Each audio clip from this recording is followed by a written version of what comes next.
It's just a big Ajunka Queen X. Why is this game so buggy? My cooldowns keep resetting. Why can he sometimes turn invincible? I can't even finish this bit. Genji's weak as shit, and because of how Blizzard doesn't understand survivorship bias, he will never be getting a buff ever. Every single change Blizzard has made to the game can somehow be tied into it being an indirect Genji nerf. Why do I still play him? He's fun. Shut up. Welcome to a crap gut. I mean, something, let me make it easy for you. One of the more underrated while still being freakishly overrated heroes in Overwatch, Genji can pack a punch while simultaneously packing absolutely nothing. Why? Because it's all about that sweet, sweet technique, baby! His shuriken's dealing 27 damage a hit and overall being 92 DPS, having absolutely zero technique can mean pinpoint accuracy leading to over 2 full seconds to kill your enemies. While that may seem like a lot of damage, this motherfucker right here does 300 DPS, so good luck power creeping that. Enough about his shurikens, on to one of the best abilities in the game, Swift Strike. Doing a base of 50 damage and on an 8-second cooldown, it seems like ass, but that's just the surface. Because you can cancel the animation, dashing at someone's feet and then meleeing is the quickest 80 damage you can get without needing to, aim. Mix in a secondary fire, and even if one of those shurikens hit, that's 107 burst damage. Now are you starting to realize why this dude kicks ass? Hit 2 and that's 134. Hit all 3 and you've landed 161 damage in the fraction of a second. No, you're probably not going to do that 100% of the time. I'm not even guaranteeing you'll land your dash. This is effectively the bread and butter of Genji, and without practicing this shit so much you forgot how to breathe to make space for more muscle memory, you won't be able to do all that crazy 5k shit you see on TikTok. On top of that, the dash resets anytime you get a kill. So anytime you pull off that crazy combo, you'll effectively get to do it again the next second. This isn't even scratching the surface of all the Swift Strike's usages. You can use it to hit multiple people. Hit 3 and you've done 150 damage in the blink of an eye, no sweat. Why deal basically poke damage on all of your enemies you can't follow up on? Well, let me explain why your ult is more important than theirs. See this shit? It's called Dragon Blade.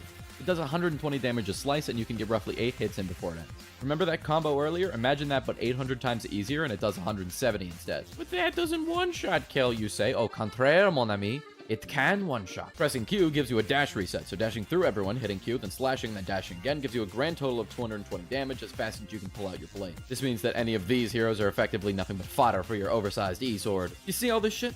Fun fact, if you dash up before blading, you can be super efficient with your blades. By wasting a dash, you can effectively ruin your entire blade before even pressing Q. It's hella efficient. But of course, you can't talk about You're powered up. Get in there. ever press Q only for your teammate to press Q as well and create this Dragon Ball fusion that turns you into God himself. If an Ana ever hits you with Nano, it is your job to press Q as fast and as hard as possible. This is because you are one of the most powerful targets to hit with Nano for one reason. Nanoblade. Effectively turning you into any overpowered dude with a sword from any anime, Nanoblade lets you live out your dreams of turning enemies into ragdolls and flinging them down to Bronze 3. Or Bronze 1. I don't know, I don't play competitive. Which one is worse? Nano Boost gives you 50% more damage and 50% damage resistance. What does that mean? That means your dashes now do 75 and your blade now does 180. That dash/dash combo I was talking about? Fuck that. Nanoblade only needs a slash and a dash before your enemies are dead faster than your old voice line can end. Alongside your godlike damage, you also have 50% damage reduction, making you effectively have 400 health while still having the hitbox of a walnut while being as quick as a Lucio on steroids. Cast now only does a little under half your health. Hog can't one-shot you no matter what. Bionade only does 40 damage. And the only way to be stopped is if you've been CC'd by someone that shouldn't have CC anymore. Beware of the grandma. Because of the stupid high burst DPS, Genji's a fucking menace and always has been. So why again isn't he?